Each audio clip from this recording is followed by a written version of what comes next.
With each day that passes, more evidence comes out about how Takeoff truly passed away. There's now even an evidence file which reveals Quavo's perspective of the entire incident going down. Now, from Quavo's perspective, it all starts on Halloween Day. Quavo, alongside Takeoff, meet up with a driver for their vehicle, as well as another man named MigoBands. Instagram stories piece together a day of events for these four individuals, with them starting at a get-together with Quavo and Takeoff performing a few songs for Jay Prince and his entourage at the beginning of the night, to them then relaxing at an after-party room with many music industry people and businessmen. Now, after that was complete, Quavo, Takeoff, and MigoBands were then seen walking through a shopping center in Houston, Texas, alongside a lump sum of 50 people that were all friends and acquaintances of Jay Prince Jr. Now, inside of the shopping center is a bowling alley called 810 Billiards in Bowling, Houston. There was up to 50 people at this location, standing in a circle with 4 to 6 people, taking turns playing dice against each other in exchange for cash that was spread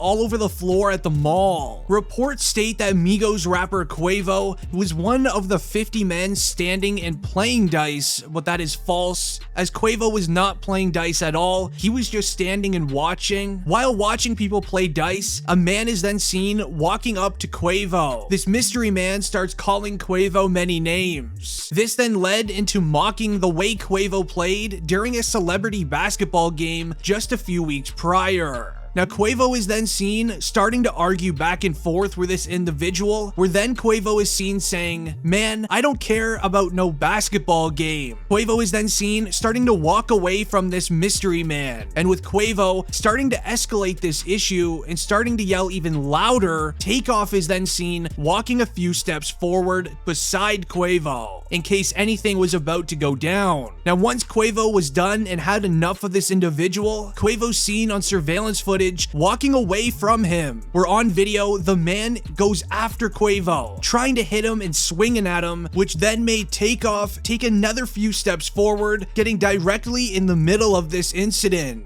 With Takeoff running closer to Quavo, out of nowhere, a firearm was then used allegedly 10 times in this area from 2 people. With the sound of a firearm being used, the 50 lump sum of people are then seen sprinting away, yelling, ducking for cover, and hopping over benches and chairs, trying to get out of the mall. Meanwhile, sadly, Takeoff is then seen on the floor of the mall, with Quavo standing right by his side. Now, at this time, Quavo was trying anything possible to get him help, yelling for help inside of the mall, and even started asking people to stop recording and put their cell phones away. Sources mention this is Quavo's fault, but do not listen to any of that nonsense. Eyewitnesses say that Takeoff was affected by 2 strays as he was standing there, minding his own business and getting ready to defend Quavo in case a brawl broke out. Also, while this all went down and everyone sprinted out of the mall, Quavo stood his ground and stayed beside Takeoff the entire time. He didn't even flinch or attempt to leave Takeoff. He was there with him all the way until the end.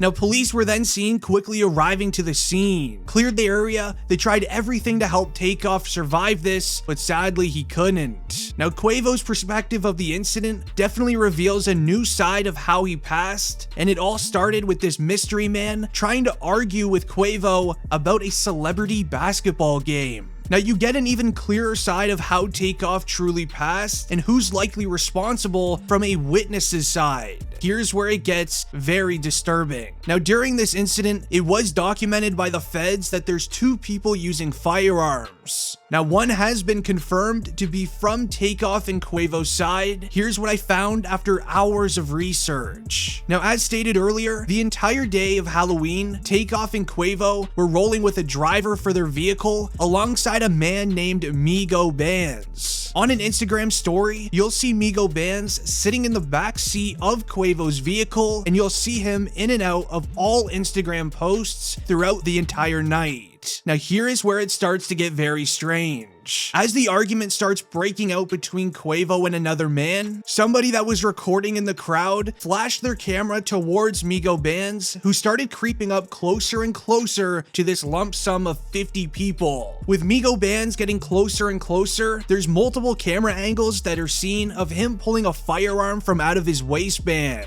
He's then even seen on a guy standing right beside him of MigoBands holding that firearm literally beside his pocket. And you'll notice that this is him due to the backpack, chains, and the snapback that he's wearing, and it matches the same stuff he's wearing in the vehicle earlier on in that night. As the man starts swinging against Quavo, MigoBands is then seen stepping a few feet closer and then lifting the firearm in a motion where he's about to use it. Now here is where the female named Elizabeth that was at the scene comes in, and it basically verifies that MigoBands did use a firearm that night. Elizabeth was invited to the get-together, and she was actually beside Takeoff during the incident. Now she tweeted this just hours after it happened. I'ma speak on this because I feel like I got to. I was right there next to Takeoff. They wasn't arguing about a dice game. Quavo was pressed and Takeoff was hit by strays as firearms were used for no reason. Rest in peace, Takeoff. He didn't deserve that, and he was to himself the whole night. Now this tweet had text messages attached to it. People are assuming that it's her boyfriend that was actually standing in the pile and playing dice, but that has not been confirmed.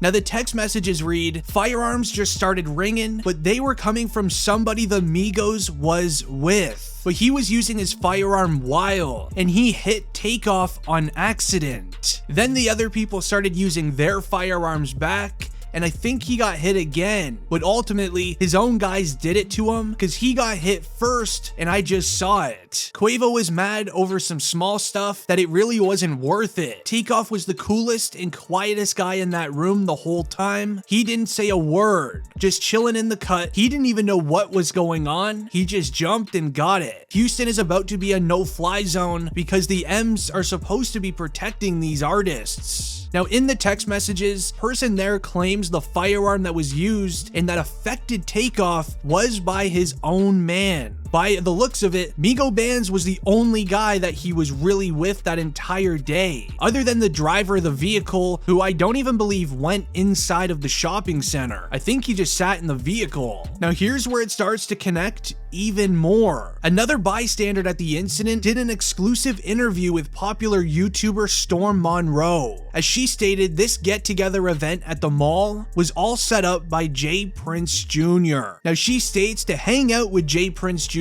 his security guards check every single person that comes to that event. Not one person is allowed to bring an illegal item anywhere near J Prince Jr. So any sort of firearm or any other item will be confiscated by his security. However, there is an exception. J Prince Jr. allows security guards as well as any sort of street security allowed to hold firearms for respected celebrities who I would assume would be like the Migos. Now having Takeoff's boy MigoBands allowed to have a firearm, as we even saw it in pictures of him holding, it seems like he was not just there to hang out with them, but he was also there to protect. Now it was a very tragic incident, and once it started going viral online, many rappers started reacting and showing love on Instagram and Twitter. The first reaction came from none other than Boosie, who had this to say.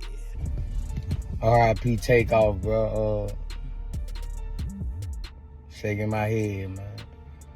Humble. That music syndicate won't show QC, all the family. We sending some prayers and love for y'all.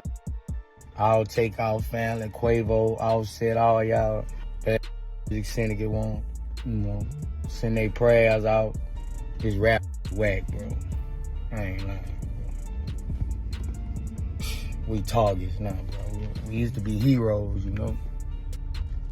Everybody want us out of here, bro. R.I.P. Takeoff. The next person to react on Instagram was none other than Master P. Now he had this to say. And hip hop is too young. Rest in peace to Takeoff. My condolences goes out to Takeoff family, Quavo, man, all my soldiers and soldier reps. Hip hop has turned to the new streets. We used to be in the streets trying to get into hip hop, which is crazy. When you walk out your house, tell your loved ones you love them, because you never know who might not come back. And no matter how old or young you are, it's crazy. I love y'all soldiers and salute to everybody. Let's save the next generation. Then there was also some posts with nice captions posted from rappers as well. As we saw Rich the Kid post to Instagram, "Today, I lost more than a brother, my twin, my best friend. I don't want to believe it, I can't. The most humble person I know. We used to share clothes and shoes before we made it with no problem. I miss you already, you didn't deserve that. I can't stop crying, I love you so much bro, forever." This then led into Drake posting on his Instagram, "I got the best memories of all of us seeing the world together and bringing light to every city we touch. That's what I'll focus on for now. Rest easy spaceman take." I'm curious to know what your reaction to this incident is, and I'm curious too if you are a Takeoff fan. Leave a like on the video. I'm curious how many fans are watching today. It's been District Trending, and I'm out. Peace.